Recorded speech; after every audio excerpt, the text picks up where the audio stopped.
We all know about the Torontos and the Vancouvers, but what happens in between? In this video, we're breaking down 15 attractions for you to add to your Canadian staycation. We're not talking about the biggest goose in Wawa or the largest lobster in Shediac, none of those pull over for a photo stops. We've curated a list of 15 unique regional attractions for you to add to your bucket list. A lot of the stops on the list are only open seasonally and most of them in the summer, so if you enjoyed the video and want to see us put together another list for the winter, leave a like and let us know that that's what you want to see. Let's get started, shall we?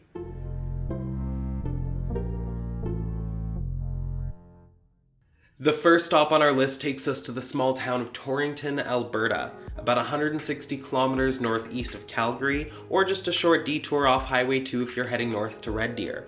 Here's where you'll find the world-famous Gopher Hole Museum. In a building about the size of an RV, there's a bunch of gophers, or actually Richardson ground squirrels, that are dressed up to look like they're little humans. Some of them are bank robbers and RCMP officers, some of them are firefighters and farmers and school children. The museum is usually open from May until September, but you can also reach out to them in the off-season by going on Facebook. Number 2 brings us deep under the city of Brockville, Ontario, about an hour south of Ottawa, into one of Canada's oldest railway tunnels. Built in 1860, the tunnel allowed trains to access the loading docks at the St. Lawrence River, but it was later abandoned in the 1960s. Today, take a stroll through the tunnel north to south to experience a multimedia wonder. There are thousands of LEDs that light up the entire tunnel in rainbows, and there's music played throughout. Plus, the consistently cool temperature underground makes it a favorite destination on hot summer days. The third stop on our list brings us all the way northwest to the Yukon, and to one of the first towns that you would drive through if you were heading north along the Alaska Highway. In 1942, an American engineer that was working on the highway left behind a sign in Watson Lake that showed just how far it was back to his hometown in Illinois. Nearly 70 years later, the Watson Lake Sign Forest is home to over 65,000 signs from cities all over the world, and they're all brought there by travelers who often carry them thousands of kilometers to get them there. Maybe there's already a sign from your hometown, and if not, maybe you should bring one. There's a place in Canada where all of the traffic headed from west to east or east to west has to go down a single road, and that's exactly where you're gonna find our fourth stop. Just outside of Thunder Bay in northwestern Ontario is a unique geographical feature that I'm sure is going to get your adrenaline pumping. The Wilmette Canyon Formation is one of the largest natural canyons in Canada, and it's so deep that the frigid temperatures at the bottom allow some flowers to grow that otherwise would only grow in the Arctic. For those that are a little bit more adventurous, there's a second canyon just next door called Eagle Canyon that features Ontario's longest and Canada's longest suspension bridges, as well as Canada's longest zip line at over 1.6 kilometers long. So, after you've finished relishing in the beauty of Wilmette Canyon, you can throw yourself down the middle of Eagle Canyon before continuing on your drive. Stop number 5 takes us back to Alberta to the small town of St. Paul, about a 2 hours drive northeast of Edmonton, where, back in 1967, local leaders decided that it was going to be there, if anywhere, aliens were going to land, and so they built the world's first UFO landing pad. Weighing in at over 130 tons, the structure was built for Canada's centennial back in 1967. Although no UFOs have ever actually landed at the pad, a tourism office opened in the 1990s stands at the ready to welcome any otherworldly visitors that might come by. And they also continue to keep tabs on any potential UFOs that might have flown by just to make sure they have the right directions, I guess. And so if you've ever seen a UFO somewhere in Canada, you can call their hotline at 1-888-SEE-UFOS. Stop number 6 on our list is located about an hour's drive off the Trans-Canada between Medicine Hat, Alberta and Swift Current, Saskatchewan. The Great Sand Hills are a unique geographic anomaly in southwestern Saskatchewan that gives visitors a pretty special glimpse into some of the prairie ecosystems outside of the booming agricultural regions. The sand dunes are unlike anything else in Canada, and they're an often overlooked gem for those traveling across the country or even for locals. There's a public access point to the nature reserve that has signs and trail information, but do keep in mind that the sand is so fine that it's recommended to just kick your shoes off and go barefoot, and some people have even been known to toboggan down the dunes. Number 7 brings us clear across the country, but it's something that you're not even going to have to get out of your car for. There's a small and otherwise normal-looking hill just outside of Moncton, New Brunswick that has been blowing the minds of visitors for over 80 years. When cars became more common in the 1930s, drivers started noticing something weird. If you would drive down this hill and stop at the bottom, and then slowly take your foot off the brakes, your car would start mysteriously rolling backwards up the hill, defying gravity. What's actually happening here is an optical illusion called a gravity hill, when what looks like a small uphill incline is actually a part of a much larger downhill incline, but because we can't see the horizon, we're not entirely aware of this. And so in our eyes, water, golf balls, and even cars are being mysteriously pulled uphill against the force of gravity.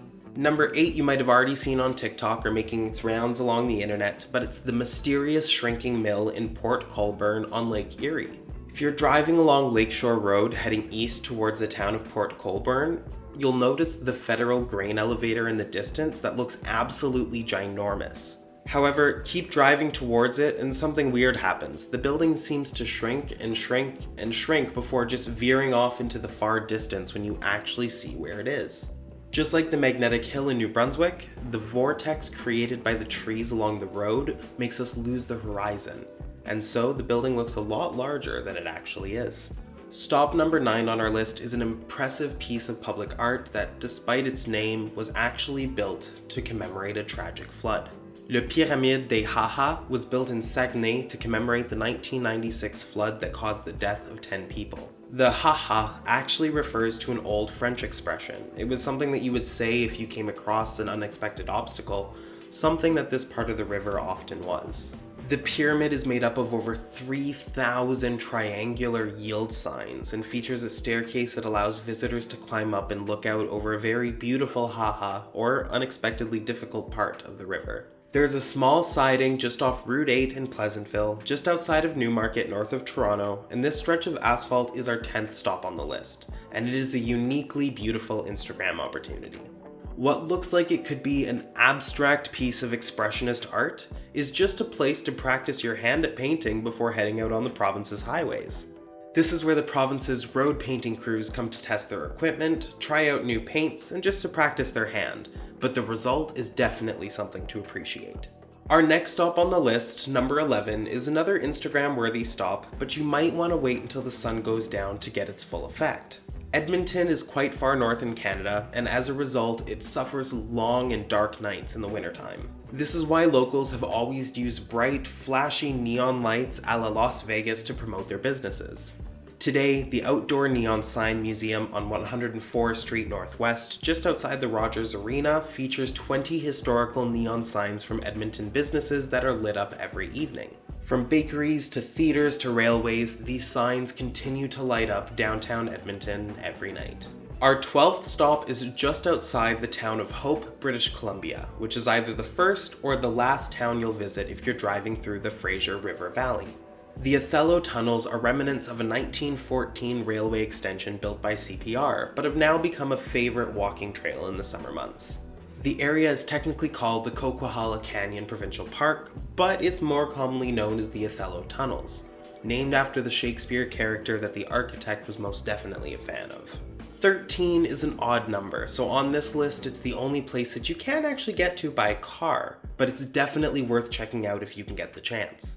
Situated just north of Pangnirtung, Nunavut, is the Inuiatuk National Park and Mount Thor, with the world's greatest purely vertical drop. That's 4,101 feet, or over 1.2 kilometers if you were to fall straight down from its granite summit.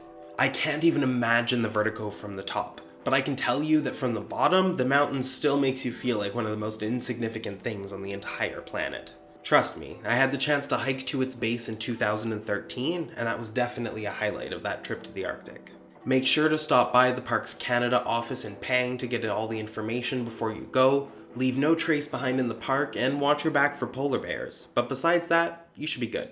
Paris has the Eiffel Tower, London has Big Ben, Washington has the Lincoln Memorial, and Ottawa, well, we have a farm. That's right, Ottawa is the only capital in the world to have a working farm right at its core, just a few minutes away from Parliament Hill, the National Gallery, and other important landmarks.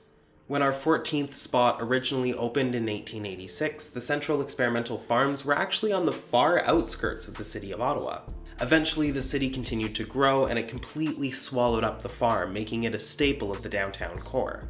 It continues to be used as both a research complex and a public park, and it's a favorite place for Ottawa residents to walk around and enjoy. And the Victorian-era pavilions have a number of interactive exhibits and other workshops that make it a must-visit for anyone coming down to the nation's capital.